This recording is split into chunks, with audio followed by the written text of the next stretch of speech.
ಕೇಂದ್ರ ಸರ್ಕಾರದಿಂದ ಜಾತಿ ಗಣತಿಗೆ ಈಗ ಗ್ರೀನ್ ಸಿಗ್ನಲ್ ಸಿಗ್ತಾ ಇದೆ. ಜಾತಿ ಗಣತಿಯನ್ನ ಮಾಡಬೇಕು ಅನ್ನುವಂತ ವಿಚಾರ ಕೇಂದ್ರ ಸಚಿವ ಅಶ್ವಿನಿ ವೈಷ್ಣವ್ ಇದರ ಬಗ್ಗೆ ಮಾಹಿತಿಯನ್ನ ಕೊಟ್ಟಿದ್ದಾರೆ. ಜಾತಿ ಗಣತಿ ನಡೆಸಲು ಕೇಂದ್ರ ಸರ್ಕಾರ ನಿರ್ಧಾರ ಮಾಡಿದೆ. ಸಚಿವ ಸಂಪುಟ ಸಭೆ ಆದ ಬಳಿಕ ಈ ರೀತಿಯಾಗಿ ಹೇಳಿಕೆಯನ್ನು ಕೊಟ್ಟಿದ್ದಾರೆ ವೈಷ್ಣವ್. ಕಾಂಗ್ರೆಸ್ ಜಾತಿ ಗಣತಿಯನ್ನ ವಿರೋಧಿಸಿತ್ತು ಅಂತ ಅವರು ಹೇಳಿದ್ರು. ಸೊ ಈಗ ಕೇಂದ್ರ ಸರ್ಕಾರದಿಂದ ಸಿಗ್ತಾ ಇರುವಂತ ಗ್ರೀನ್ ಸಿಗ್ನಲ್ ಏನು ಅಂತ ಹೇಳಿದ್ರೆ ಜಾತಿ ಗಣತಿ ಆಗಬೇಕು ಅನ್ನೋದು. ಇದಕ್ಕೆ ನಮ್ಮ ಒಪ್ಪಿಗೆ ಇದೆ ಅಂತ ಕೇಂದ್ರ ಸರ್ಕಾರ ಕೂಡ ಹೇಳ್ತಾ ಇರುವಂಥದ್ದು. ಸೊ ಹಂಗಾಗಿ ಕೇಂದ್ರ ಸರ್ಕಾರದಿಂದಾಗಿ ಈಗ ಜಾತಿ ಗಣತಿ ಆಗಬೇಕು ಅನ್ನೋಂಥ ವಿಚಾರ. ಸೊ ಜಾತಿ ಗಣತಿ ಆಗತ್ತೆ.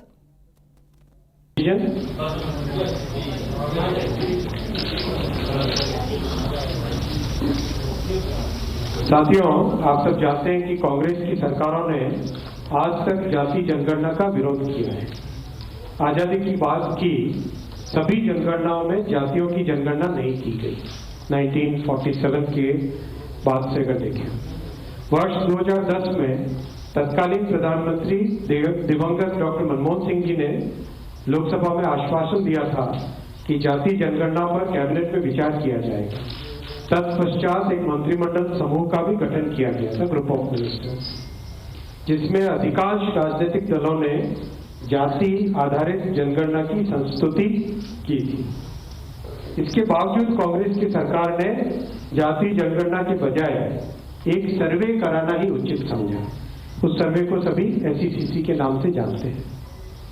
इस सब के बावजूद कांग्रेस और इंडी गठबंधन के दलों ने जाति जनगणना के विषय को केवल अपने राजनीतिक लाभ के लिए उपयोग किया।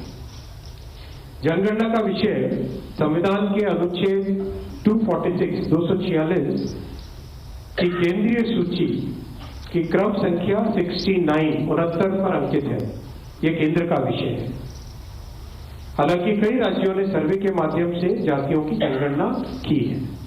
जहां कुछ राज्यों ने यह काम सुचारू रूप से संपन्न किया है, वहीं कुछ अन्य राज्यों ने राजनीतिक दृष्टि से और गैर पारदर्शी ढंग से सर्वे किया है। इस प्रकार के सर्वे से समाज में भ्रांति फैली है। इन सभी स्थितियों को ध्यान में रखते हुए और यह सुनिश्चित करते हुए कि हमारा सामाजिक ताना बाना राजनीति के दबाव में न आए, जातियों की गणना एक सर्वे के स्थान पर मूल जनगणना में ही सम्मिलित होनी चाहिए। इससे यह सुनिश्चित होगा कि समाज आर्थिक और सामाजिक दृष्टि से मजबूत होगा और देश की प्रगति भी निर्बाध चलती रहेगी। आज दिनांक 30/4/2025 के दिन प्रधानमंत्री श्री नरेंद्र मोदी जी के नेतृत्व में राजनीतिक विषयों की कैबिनेट समिति ने यह निर्णय लिया है कि जातियों की गणना को आने वाली जनगणना में सम्मिलित किया जाए। यह इस बात को दर्शाता है कि वर्तमान सरकार देश और समाज के सर्वांगीण हितों और मूल्यों के लिए प्रतिबद्ध है। जैसे कि पहले भी जब समाज के गरीब वर्गों को 10% आरक्षण का प्रावधान किया गया, तब भी समाज के किसी घटक में तनाव उत्पन्न नहीं हुआ था। Friends, I will read this statement in English. Congress governments have always opposed caste census. Caste was not included in all the census operations conducted since independence. In 2010, then Prime Minister late Dr. Manmohan Singh ji had assured the Lok Sabha that the matter of caste census should be considered in the cabinet. A group of ministers was formed to consider this subject.